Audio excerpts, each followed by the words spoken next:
Hello, everyone. Dr. McIntosh here. Study Strategies 101.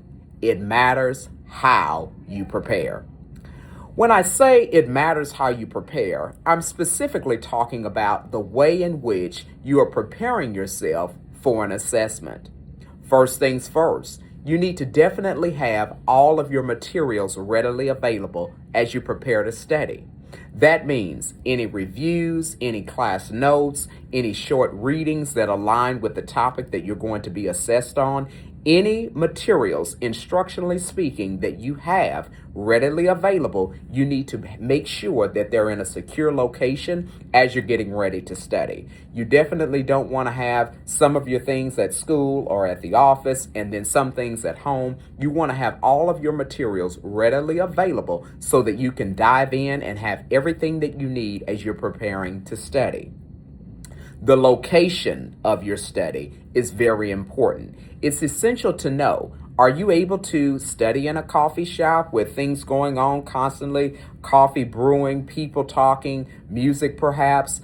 Is that going to be the ideal environment for you? If it is, then that's great. But if it's not, maybe that study in that quiet place, maybe the library, maybe it's at home where you've blocked out everyone, family and everything, and you're able to engage in a very quiet, maybe just a candle burning or something, soft music playing to help you and help your mindset so that you can really concentrate and really seek to rehearse. And that's basically all you're doing when you are studying, and you're rehearsing information that you've been exposed to, whether it is through live lecture, whether it is through PowerPoints and reading, maybe your textbook, class notes, whatever it might be. At the end of the day, you are rehearsing, and you're rehearsing for game time. And that is when you go in and actually take the assessment.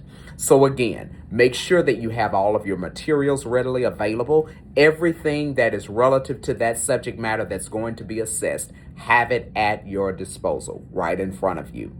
Also, make sure that the environment is conducive for success. At the end of the day, we are wasting time if we are bombarded with, whether it's technology, people texting us, phone calls, etc. Block all of that out. Free yourself of distraction when you are studying. It's going to yield you very favorable results on your exam.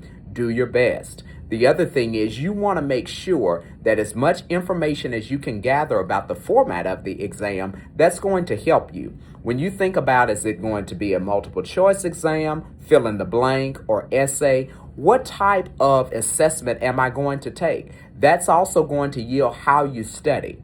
Whether it is the utility of review flashcards, take an index card. When you think about the key terms or concepts and main ideas, be able to, on one side of that card, explicitly do just a full brain dump. Everything relative to that specific term or that skill or main idea, put all the information that you know and have readily available. And then on the other side, be able to have that actual key term, a very short summarized main idea, so that on the back you can expound where you're able to know on both sides the information. You can review yourself, test yourself. That's a great strategy or tool, especially for those key terms, and review words that you're wanting to really strengthen your vocabulary and be able to use beyond just the class that you're in or beyond just the exam that you're taking. Because on your journey, whether you're in high school, college, graduate school, wherever you may find yourself, even if you are returning back to school, it's a great opportunity each and every day to have expansion of vocabulary by utilizing those index cards. One side is the key term, the other side is the definition. Review yourself, learn the information both ways, because it might be that just the actual key term is on the exam and you're needing to write in your own words what that definition means. So again, know the format of the exam, know your time restraints, how much time you're going to have. That will help you to govern yourself accordingly. And when I say that, that means that you're really taking into account, okay, if I've got 60 questions and I have an hour, I'm basically needing to spend about a minute or really a little bit less than that on each question if it's multiple choice. Now, it might just be 10 questions and you have that hour. How do you make sure that your essay is going to be succinct for each one of those questions so that you have mastered the content Explain, because you are communicating with your professor, your teacher, instructors, etc., by how you are responding to the information and the questions being asked to you. So that's very important as well. So in everything that I say, again, how you practice is how you're going to perform. And so in that rehearsal, it's a dress rehearsal. And how do you make sure that you are ready for dress rehearsal? That means you have all of your materials there. Your environment is conducive for effectiveness for study. And then also with that, you know the format. And then day by day, dedicating time as you're leading up to an assessment day. Make sure that you are devoting an hour or two per night leading up to that exam.